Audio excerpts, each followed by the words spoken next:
তারা আখিরাত ভোগ করার জন্য, দুনিয়া থেকে তাড়াতাড়ি বিদায় নেওয়ার জন্য, রবের সাক্ষাৎ পাওয়ার জন্য তারা মৃত্যুর জন্য সব সময় সদা প্রস্তুত থাকে। কথা বলেন ঠিক কিনা? এই যে সাদ্দাত দুনিয়া জান্নাত বানাইছে, সাদ্দাত কিন্তু মরতে চায় না। কথা বলেন ঠিক কিনা? সাদ্দাতকে মরার জন্য কত কষ্ট করছে।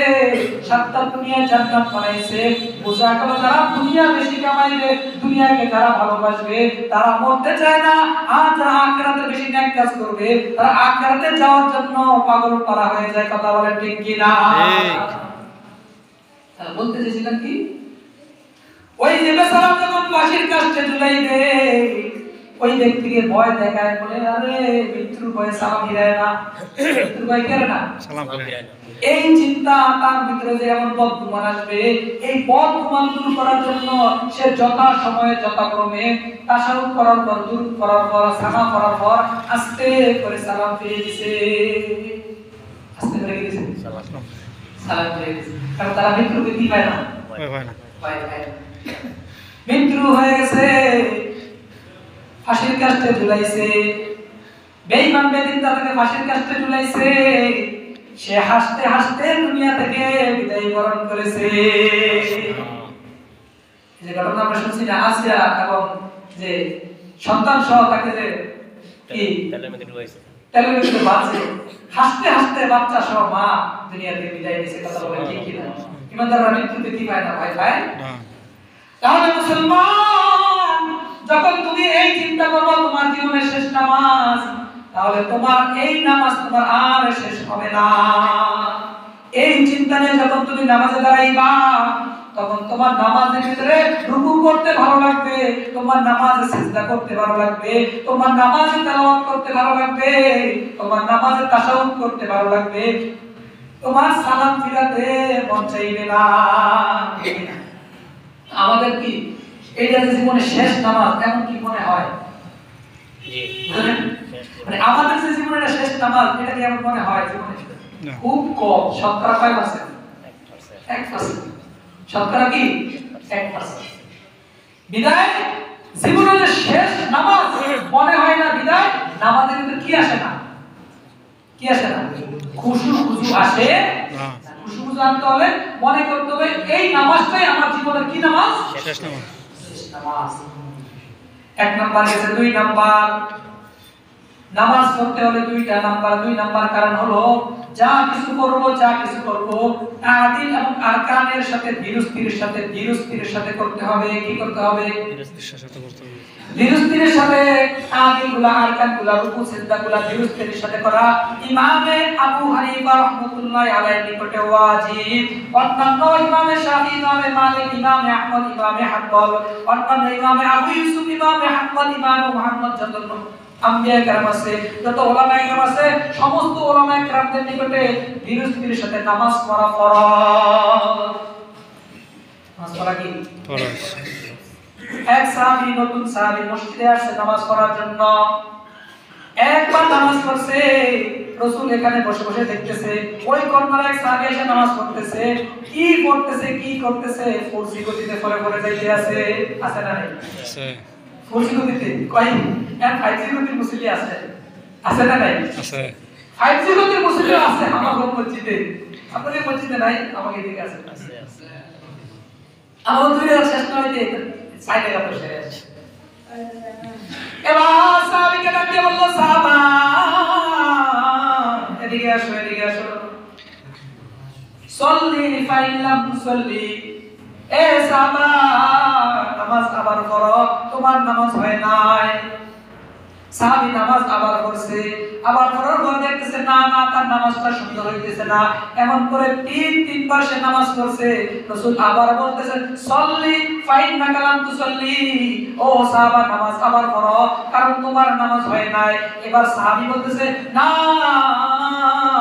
এর থেকে সুন্দর করে আমি আর নামাজ পড়তে পারি, নামাজ শিখায়া দেন। সুবহানাল্লাহ। কিছু মুসলিম আছে না, কইটাকে রাগ হয়ে যায়, আছে না নাই? আছে। আরে আর পড়তে পারি না, আপনি শিখিয়ে দিয়েছেন।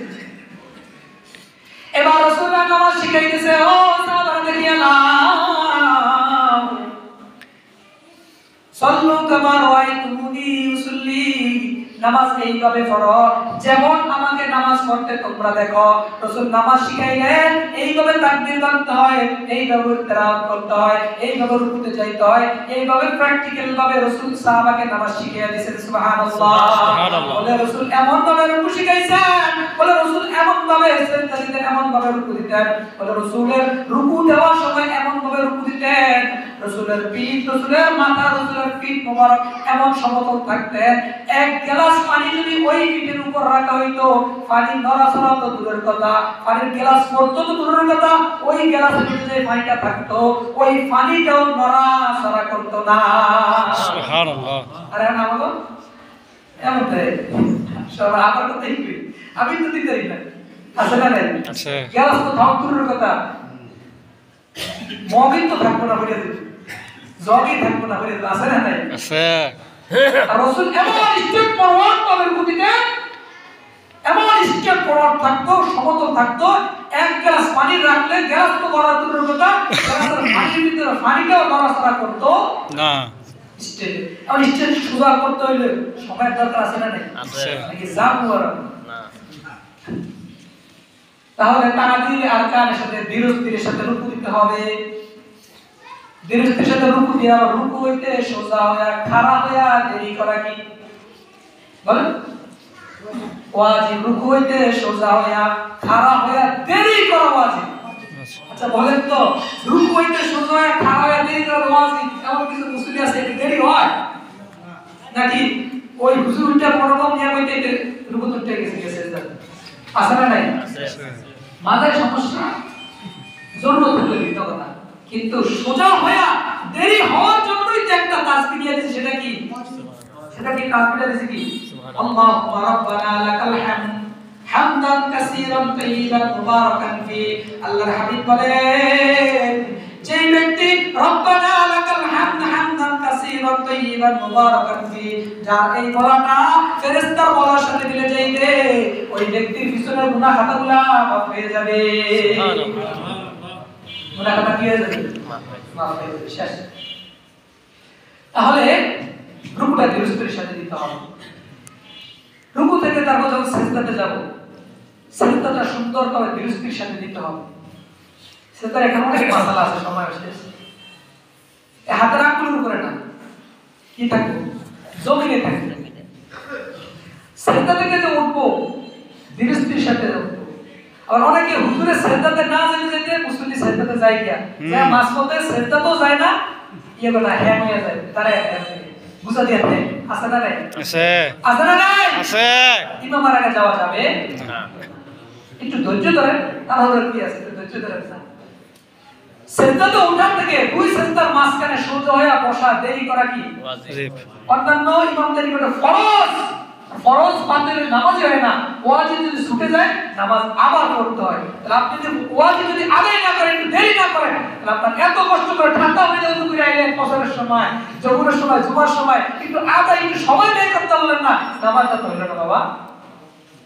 নামাজটা তো কি হলো না? হলো না। ওয়াজিব আদায় না হলে আপনার নামাজটা তো হলো না। এই যে একটু সময় দেন, সময় কার? আল্লাহ। সময় কার? আল্লাহ। 24 ঘন্টা সময় দিয়েছে তোমাকে, তুমি কি রবের জন্য 1 ঘন্টা সময় ব্যয় করতে পারবে না? ঠিক। 4 রাকাত তোমাকে 10 মিনিট দাও, 4 রাকাত নামাজে কি দাও? 10 মিনিট দাও, তাহলে 5 রাকাত নামাজে 50 মিনিট দিলা, তাও তো 1 ঘন্টা হয় না। তোমাকে 24 ঘন্টা সময় দিতে বললো, আপনি রবকে 1 ঘন্টা সময় দিতে পারলা না, তা আফসোস কি আফসোস না? আফসোস। তাহলে একটু কি করতে হবে? সময় দিতে হবে। একটু ধীরস্থিরের সাথে কি করতে হবে? সময় দিতে হবে। সময় দিয়ে নামাজটা পড়তে হবে। তাহলে নামাজে খুশু আনতে হলে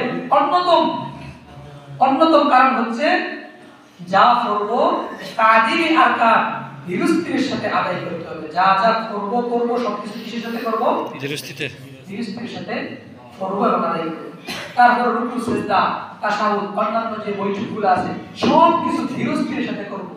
ধীরস্থিরের সাথে করলে তাহলে আমার এই নামাজটার ভিতরে কি আসবে? খুশু এবং খুশু আসবে। খুশু আনার জন্য 4টা মধ্যে 2টা বলছে, আল্লাহ যদি সুযোগ হয় সামনে জন্য বলব। আল্লাহ তাআলা আমাদের সকলকে নামাজে খুশু এনে নামাজ দ্বারা আমাদের পরকালকে সুন্দর করার তৌফিক দান করে বলি আমিন। মুআজ্জাজ হাজিরিন, সামনের জুমা থেকে ইনশাআল্লাহ। আমি এই যে একবার বলছিলাম যে সময় দিন প্রশ্ন করার জন্য বলছিলাম না, কিন্তু সুযোগ হয় নাই। সামনের জুমায় সামান্য সময় আলোচনা করার পর মানুষ যখন জমিয়ে দেখবে আলোচনা বন্ধ করে শুধু প্রশ্ন উত্তর থাকবে। কয়েক জুমা এইভাবে চালাও, প্রশ্ন উত্তর বুঝেন। অনেকের মনে অনেক জানা অজানা প্রশ্ন থাকে, ইমামকে জিজ্ঞাসা করবো, মুয়াজ্জিনকে জিজ্ঞাসা করবো, কোনো হুজুরকে জিজ্ঞাসা করবো, কিন্তু সময়ের ফুরসতের কারণে, সময় না হওয়ার কারণে, সুযোগ না হওয়ার কারণে জিজ্ঞাসা করার সুযোগ হয় না। এমন আছে না?